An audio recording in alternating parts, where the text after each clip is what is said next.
Subscribe कीजिए आपके अपने चैनल को, उसके बाद नोटिफिकेशन के लिए बेल आइकन दबाइए ताकि इसी तरह से आपको वीडियो प्राप्त होती रहे। धन्यवाद। हर हर महादेव, जय माता दी। प्रिय दर्शकों, कैसे हो आप लोग? उम्मीद करता हूँ कि आप बहुत अच्छे होंगे, स्वस्थ होंगे और खुशहाल ज़िंदगी जी रहे होंगे। और ये मैं हमेशा प्रभु से आपके लिए प्रार्थना भी करता हूँ कि आप सब अच्छे हों, स्वस्थ हों, खुशहाल हों, सबका जीवन खुशहाली भरा हो, समृद्धि भरा हो, आपके जीवन में कोई कष्ट कोई परेशानी ना आए, यही हमारी कामना है और रहनी भी चाहिए। तो एपिसोड पसंद आए तो आप लाइक कर दीजिएगा, आपका धन्यवाद।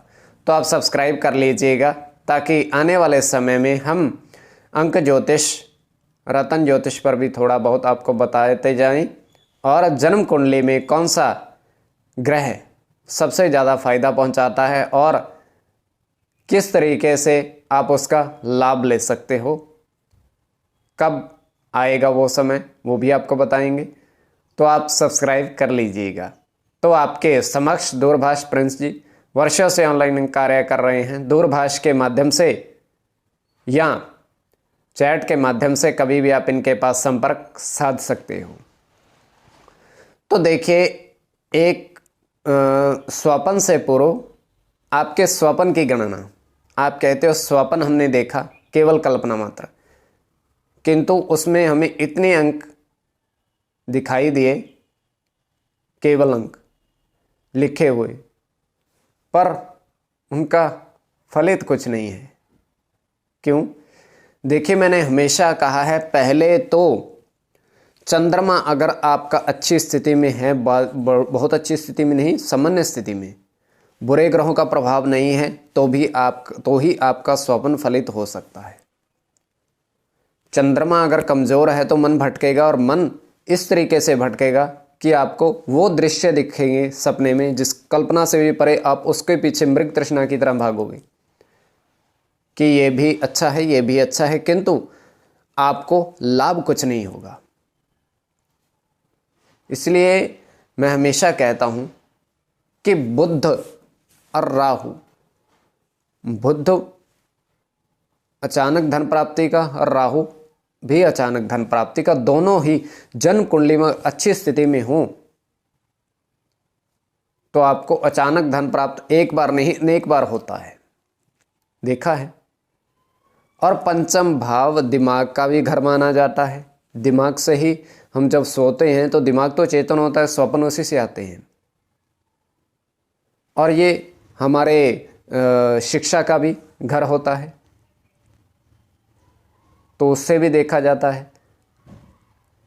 अगर पंचम भाव का स्वामी पीड़ित हुआ या पंचम भाव पर नीच ग्रहों की दृष्टि हुई, नीच दृष्टि हुई, तब भी ये थोड़ा गड़बड़ हो सकती है। तो अब हम स्वप्न से पूर्व एक बात और करते हैं।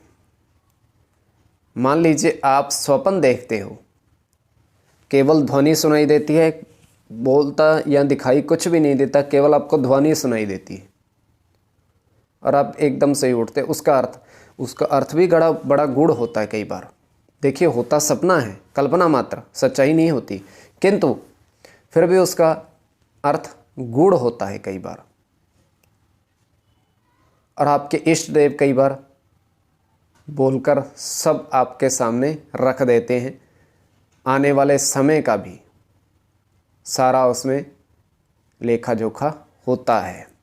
तो ये होता है, ज़्यादा कुछ नहीं। और देखिए, अब हम आपको बताते हैं स्वप्न तृतीय पहर का। जैसे मैंने कहा है, मंगलवार, बुधवार और शनिवार का स्वप्न फलित होने के अवसर ज़्यादा होते हैं। तो ये होता है। तो अब हम आपको बताते हैं स्वप्न तृतीय पहर का, और समय जो है 2:05 जब वो समाप्त हुआ। तो हम सिर्फ एक काले रंग का बोर्ड देख रहे हैं, सिर्फ काले रंग का और कुछ नहीं है। और उस पर एकदम से ही कुछ अंक उभर कर सामने आते हैं। प्रथम लिखा हुआ है मंगल, मंगल के सामने लिखा हुआ है 0 9 8 4। द्वितीय बुध, उसके सामने 8 9 7 और 6। तृतीय सूर्य, उसके सामने 0 1 और 7 7। उसके पश्चात वहाँ पर हम देख पा रहे हैं एक बहुत ही वृद्ध व्यक्ति आते हैं वहाँ पे।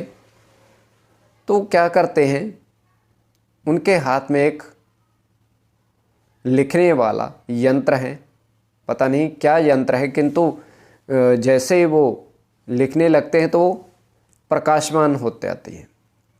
क्या लिखते हैं वो लिख रहे हैं कल 15 तारीख, कल 15 तारीख, और उन्होंने लिखा है 1 6 7 8 9, 1 6 7 8 9 इस तरीके से। तो ये पूर्ण स्वपन तृतीय पहर का आपकी दृष्टि के ऊपर सब्सक्राइब कर लीजिएगा। और देखिए, स्वपन फलित होते हैं, स्वपन फलित होते हैं, किंतु उसमें आपका जो जन्म कुंडली के अनुसार भाग्य भी मजबूत हो और चंद्रमा भी सामान्य स्थिति में हो। धन्यवाद।